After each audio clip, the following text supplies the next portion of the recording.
Generally, our brains find it easier to remember information if we break it down into smaller chunks. Today, we're going to use that technique to improve our scores in Part E of the Versant speaking test. There are 4 key pieces of information that we will listen for.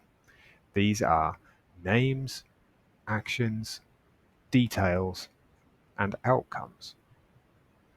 Let's try an example. First, we'll listen to the story. Maya wanted to learn how to cook her favorite meal, spaghetti with meatballs. She watched a cooking video and followed the steps carefully. At first, she made a few mistakes. She used too much salt and burned the first batch of meatballs. But she didn't give up. She tried again, and the second time, everything turned out better. The sauce smelled delicious and the meatballs were perfect. When she tasted her dish, she smiled. It was delicious. Maya felt proud of herself and wants to learn to cook more recipes in the future. The name and the action can usually be found in the first sentence. The middle of the story is where we can catch extra details to use in our answers.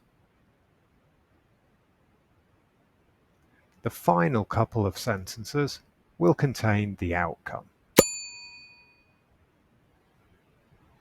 Here are our key words.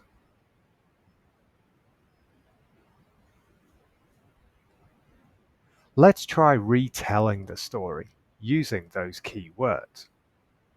Try speaking out loud as if you were doing your real test. You will have 30 seconds.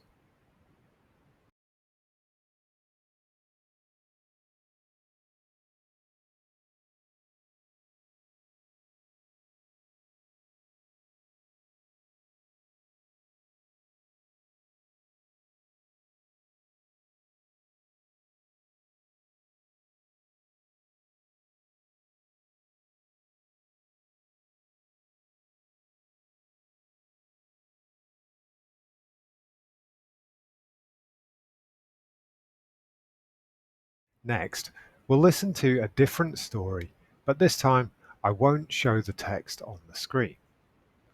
As you listen, pay attention to the 4 things we need: names, actions, details, and outcomes. After the story finishes, I'll show some suggested keywords on the screen, and then you can practice retelling the story again. Tom went to the supermarket to buy food for dinner. He picked vegetables, meat, and some snacks. When he got to the cashier, he reached into his pocket, but his wallet wasn't there. He searched all his pockets and even his bag, but it was gone. Embarrassed, he told the cashier he had forgotten his wallet. He left the store quickly and ran home. Luckily, his wallet was on the table. Next time, he will remember to check before leaving the house.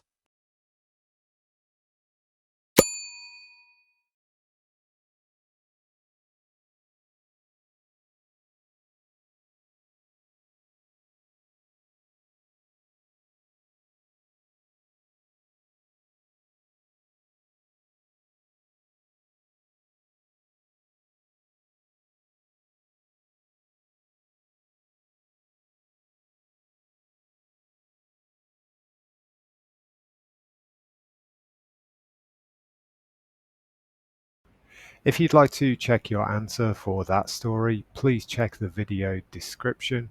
I've pasted a copy of the script in there so you can check your answer. Now, we'll do one more exercise. This time, I won't show you the script on the screen and I won't show you any keywords either. It's down to you to listen to the 4 things we need: the name, the action, the details, and the outcome. This is the final practice story in this video, so good luck. Leo traveled to France for his vacation. He was excited to see the Eiffel Tower and try French food. On his first day, he got on the wrong train and ended up in a different town. He didn't speak much French and felt confused. He asked a local woman for help, and she kindly showed him the right train to take. After a long day, Leo finally returned to his hotel. Next time, he will make sure to ask someone before getting on the train, to avoid making the same mistake.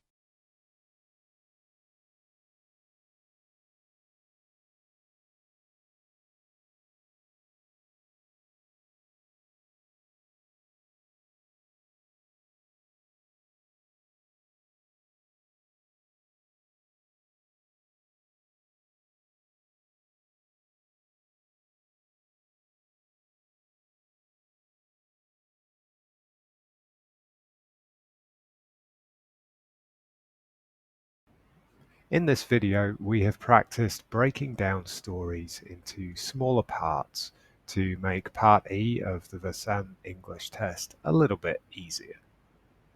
I hope the technique helped you to retell the story about Leo and his difficult situation on vacation. If you'd like to check your answer, please look at the video description. I've put a copy of the script in there. The story retelling section is generally the most difficult part of the Versant speaking test for a lot of people.